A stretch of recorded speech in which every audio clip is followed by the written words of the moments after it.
Gold, trusted gold buyers. మీరు తాకట్టు పెట్టిన బంగారాన్ని విడిపించి ఈ రోజు ఉన్న మార్కెట్ ధరకు కొనబడను.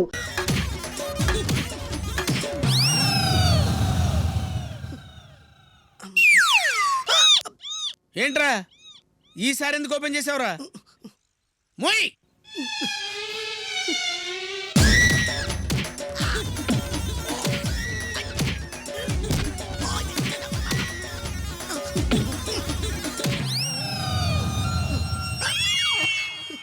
గంతలిప్పావెందుకురా? ఊపిరి ఆడట్లేదన్నా. ఊపిరి పీల్చేది ముక్కుతో కదరా. మోయ్ వేసుకో గంతలో.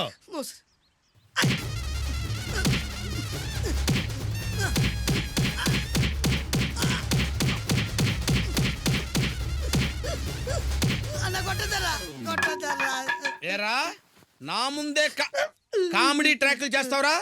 చెమ్డాలు చేస్తాను. అన్నా క్షమించన్నా, నువ్వు ఇంత పెద్ద ఫైట్ మాస్టర్ అనుకోలేదన్నా. అన్నా నేను కళ్ళకి గంతలు ఓపెన్ చేసినప్పుడే నువ్వు ఓపెన్ చేస్తున్నావు, ఎలాగన్నా? అసలు నేను కట్టుకుంది ఎప్పుడు రా? ట్యాగుర్తో పెట్టుకోకు, ఠారెత్తిపోద్ది.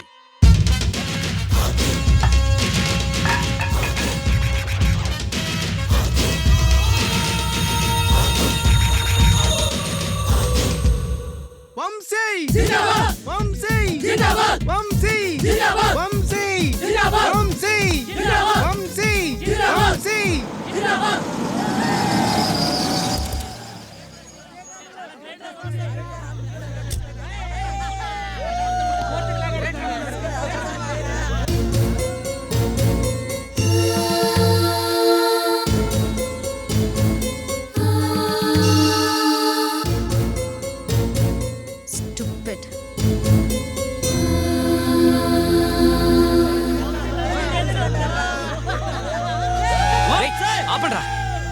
ఆపండి. నమస్తే అంకుల్. ఆచుంచు మొహవాడేనా అమ్మాయి మీద కేసు పెట్టింది? నమస్తే ఆంటీ. ఆడితో మనకెందుకు గానే రా. సైలెన్స్.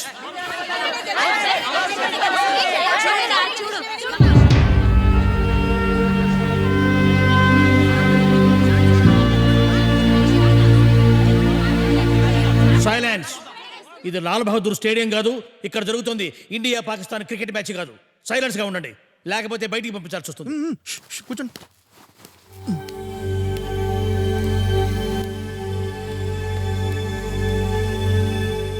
ప్రొసీడ్. సార్, ఇది మీ సెక్షన్కి సంబంధించిన కేసు కాదు, నా మనసుకు సంబంధించిన కేసు. నా తరపున నేనే మాట్లాడుకోవాలనుకుంటున్నాను. కానీ భయ్యా, ప్రొసీడ్. యువర్ ఆనర్, మన లాలో లేని ఇటువంటి అడ్డమైన కేసులన్నీ విచారించుకుంటూ పోతే కోర్టు వారి విలువైన సమయం వృధా అవుతుందని జడ్జి గారికి సవినయంగా మనవి చేసుకుంటున్నాను. ప్రేమకు సంబంధించిన కేసు అడ్డమైన కేసా?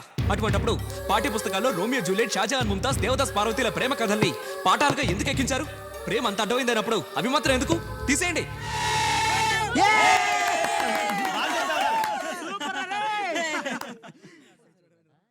చూడు బాబు, అవి తీసేయండి ఇవి తీసేయండి అని కోర్టుకు సలహాలు చెప్పకూడదు.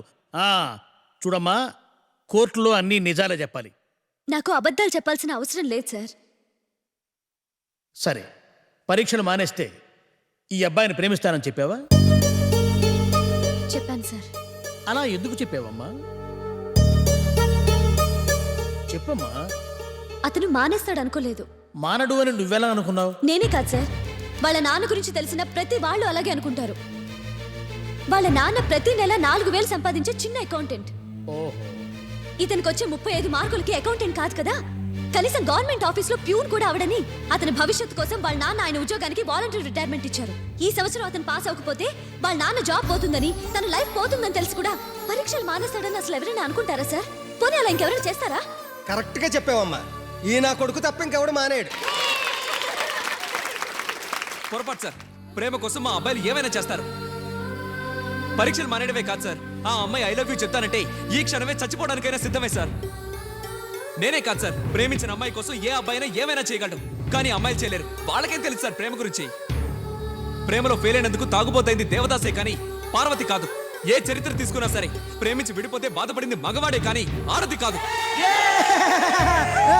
ఇదే కోర్టుకి ఎన్నో వేల మంది అవతల వాళ్ళ మీద కోపంతో వచ్చుంటారు, కానీ నేను ప్రేమ కోసం వచ్చాను. నాకన్నా గొప్పగా ప్రేమించేవాడిని ఈ అమ్మాయికి మొగుడుగా వాళ్ళ నాన్న కూడా తీసుకురాలేడు సార్. మధ్యలో నన్ను లాగుతావేంటయ్యా? నేను మాట్లాడిందంటో తప్పుందా అంకుల్? తప్పప్పుల తర్వాత నేను నా కూతురు తరఫున మాట్లాడుతున్నా.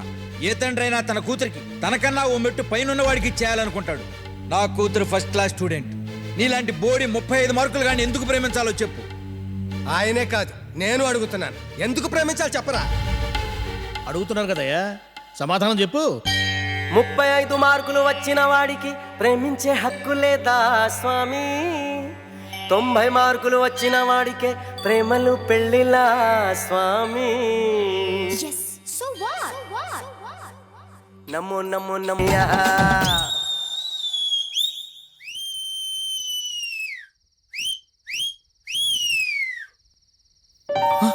ఏయ్ ఆపేసావే? ఎయ్యరా విజిల్. పొద్దున్న కోడి కూసినప్పుడు మొదలు పెట్టావు, ఇంకా వేస్తానే ఉన్నావు. ఇలా విజిల్ ప్రాక్టీస్ చేస్తే రేపటి నుంచి రైల్వే స్టేషన్లోను బస్ స్టాండ్లోను ఏలపాట్లు పాడుకుంటూ అడుక్కుంటూ బతకచ్చు.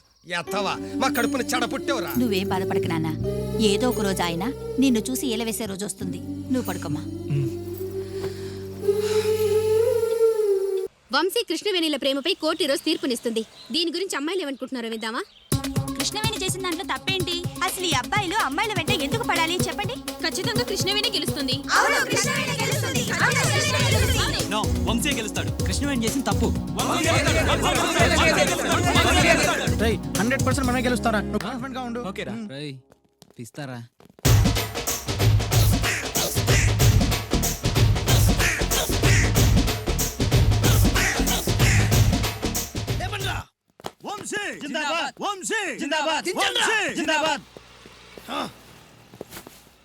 ఎంత గొప్ప పని చేసావు బాసు.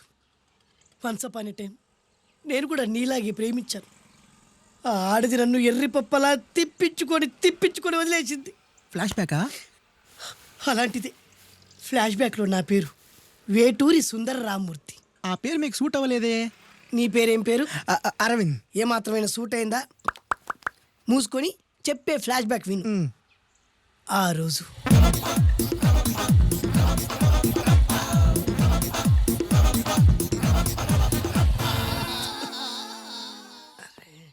ఏంటిది కొత్త బండి ప్రాబ్లం రాకూడదే. ఓవర్ఫ్లో అయిందా? Excuse me.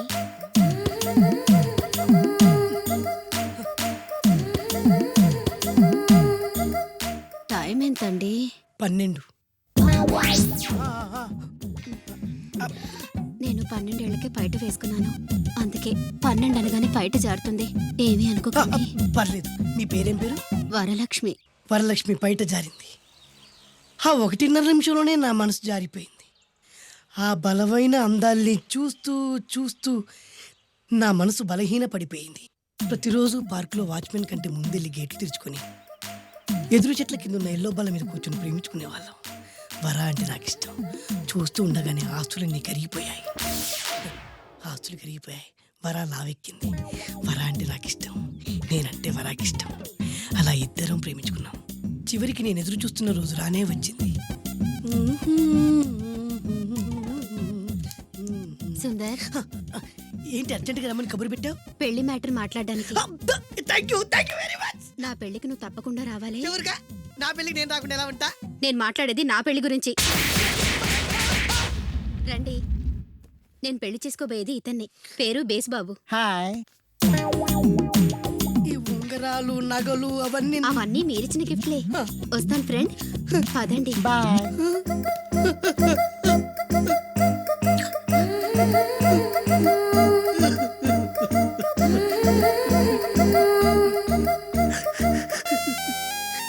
ఈ నలుపు నచ్చలేదని ఓ ఎరుపుతో వెళ్ళిపోయింది. ఆ రోజు నుంచి సుందర్రామూర్తి పిస్తాగా మారాడు. ఎంతో మంది అమ్మాయిలు అబ్బాయిల్ని ప్రేమగా వెంట తిప్పుకొని చివరికి ఫ్రెండ్షిప్ అని వెళ్ళిపోతున్నారు.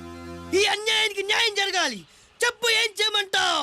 నువ్వేం చేయకుండా ఉంటేనే బెటర్. ఏ? జడ్జిమెంట్ మాకు ఫేవర్ గా వస్తుంది అనుకుంటున్నాం. ఓహో, ఏటయ్యా ఇవాళ అమ్మగారు ఏం వంటకాలు పంపించారు? సార్ మీకోసం ఎవరు వచ్చారు? ఎవరు వచ్చారు? ఓ వీడా, మావాడే. ఏంటన్నా ఇలా వచ్చావు? కూర్చో పోచేద్దాం. వాడికి కూడా పట్టించిపోయా. భోజనం కార్డ్ డాడీ. ఇవాళ వంశీకి అనుకూలంగా తీర్పు ఇవ్వాలి. ఏంట్రా సిఫారసు చేస్తున్నావా? సిఫార్స్ కార్డ్ డాడీ. సిన్సియర్ గా బెదిరిస్తున్నాను. మా బాయ్స్ అందరూ వంశీకి వెళ్ళాలనుకుంటున్నారు అంతే. ఇదిగో నాన్న. ఏమిటయ్యా వీడు? జడ్జి నేనా వాడా? నాకు ఆర్డర్ ఇస్తాడు వాడు. డాడీ, ఏంటమ్మా కృష్ణవేణికి అనుకూలంగా తీర్పు ఇవ్వరా? 100% కరెక్ట్ డాడీ. లేకపోతే మా గర్ల్స్ ఒక్కోరు బాయ్. ఈ యూత్తో చచ్చిపోతున్నావయ్యా. వడ్డించు. సార్ ఇంతకీ తీర్పు ఎవరికి అనుకూలంగా ఇవ్వాలనుకుంటున్నారు? నీకు అనుకూలంగా ఇద్దామనుకుంటున్నాను. వడ్డించు. ఈ కేసు పూర్తిగా విచారించిన తరువాత తన ప్రేమ కోసం వంశీని పరీక్షలు మానేయమంటాం కృష్ణవేణి చేసిన తప్పుగా కోర్టు భావిస్తోంది.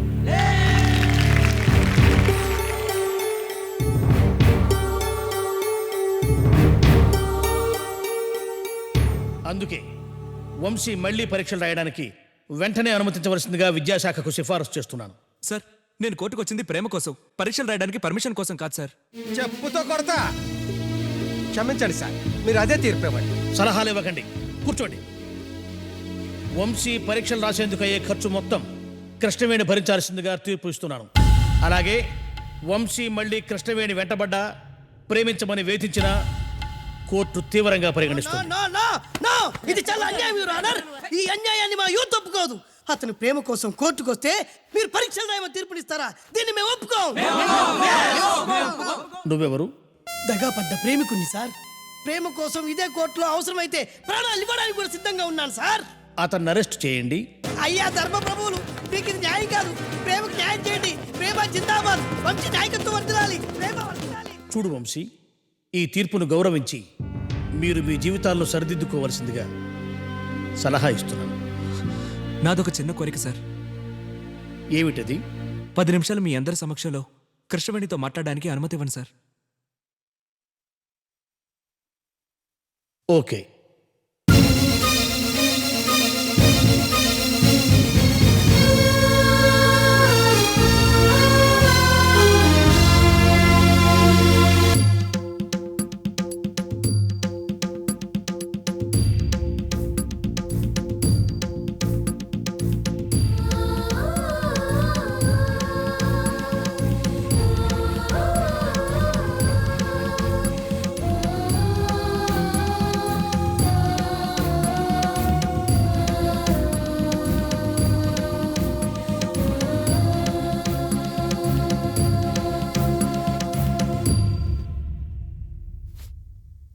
మిస్టర్, నీకింకా 1 నిమిషమే సమయం ఉంది. I love you.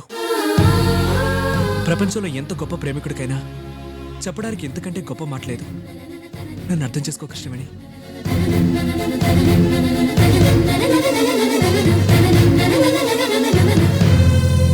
Sorry.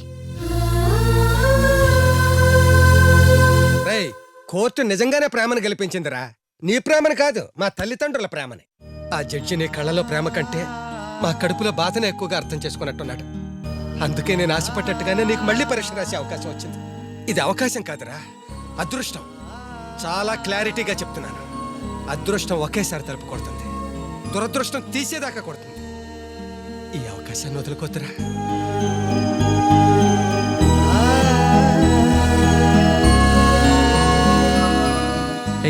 Uncle చెప్పింది 100% కరెక్ట్ రా. ముందు నువ్వు నీ కెరీర్ మీద కాన్సన్ట్రేట్ చెయ్యి. రే వంశీ,